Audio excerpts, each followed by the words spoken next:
မတ်အဝေကောင်းလို့ချန်ပီယံလိနဲ့လွဲရနိုင်တဲ့ကမ္ဘာချန်ပီယံအားလုံးမင်္ဂလာပါ YGN ထိပ်တန်းစပေါ့ကနေပြန်လဲကြိုဆိုလိုက်ပါတယ်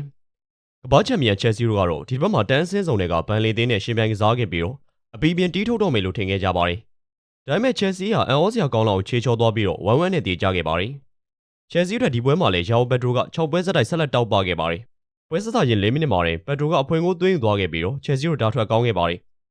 ဒါပေမဲ့ကန်ဆိုးစွာနဲ့ပဲဒီနောက်ပိုင်းချက်စီကကြည့်ချင်စရာမရှိတော့အောင်ကိုညံပြင်းနေခဲ့ပြီးတော့ဘယ်လီခန်စစ်ကိုတွန်းပေါက်ဖြစ်နေခဲ့ပါတယ်။ဘယ်လီဘက်ကဒမ်မီယန်တိုက်စစ်တီကတော့ချက်စီထက်ပိုသေးကြနေခဲ့ပြီးတော့ကန်ချက်12ချိန်ချင်းတူတူမှာချက်စီက2ချိန်ပဲဂိုးပေါက်တယ်တော့ဘယ်လီက4ချိန်တောင်ဂိုးပေါက်တက်ခဲ့ပါတယ်။ချက်စီကစားသမားတွေကဖြုံးနှိမှုတွေများနေခဲ့ပြီးတော့အပိုင်းခွဲကြီးကိုလွဲချော်သွားပြန်တဲ့ကိုးပါမိုင်ညံဖြစ်မှုကလည်းတက်ရောက်မှုကြီးမားခဲ့ပါတယ်။ချက်စီရဲ့စီကံမှာရော်ရဲမှုပြဿနာကလည်းမာရစ်ကာလက်ထက်ကနေရိုစင်ညာလက်ထက်တီရှိနေတော့မှာပဲ။92မိနစ်မှာဝက်စလီဖိုဖာနာရဲ့သတိလက်လွတ်ဖြတ်ထုတ်မှုကြောင့်နဝတနီထိသွားပြီးတော့လက်ချန်မိနစ်တွေကိုချက်စီတို့တယောက်ရောနဲ့ကစားခဲ့ရပါတယ်။ချက်စီတို့93မိနစ်မှာဖလက်မင်းကရင်ကွဲစရာတွေပေးခဲ့ပြီးတော့ခေါင်းတိုက်ကိုနဲ့ခြေပေါက်ကိုသွင်းယူသွားခဲ့ပါတယ်။နောက်ဆုံးမိနစ်မှာချက်စီတို့နောက်ဆုံးခွင့်ရလိုက်သေးပေမဲ့ငှမပြည့်ရလီယန်ဒီလက်မဟုတ်တာကြောင့်နောက်ဆုံးမှာတော့ကမ္ဘာချန်ပီယံတို့လည်း1-1နဲ့တည်ကြသွားခဲ့ပါတယ်။ချက်စီကတော့ပေါ်တီပေါ်စာနေလို့မဖြစ်တော့ပါဘူး။ဒီတစ်ပတ်မန်ယူနိုက်တက်နဲ့လီဗာပူးကအမှတ်ပြည့်ရလိုက်မယ်ဆိုရင်ချန်ပီယံလိဝင်ခွင့်အတွက်ပြန်ပွဲကလည်းပိုပြီးတော့ပြင်းထန်လာအောင်ပါ။ချက်စီတို့အမှတ်တွေဝင်ရာဒီကုန်မှာဥရောပဝင်ခွင့်နဲ့လွဲချော်မလားဆိုတာကတော့ဆက်လက်စောင့်ကြည့်ရပါမယ်။ကြည့်ရှုပေးကြတာကျေးဇူးတင်ပါတယ်။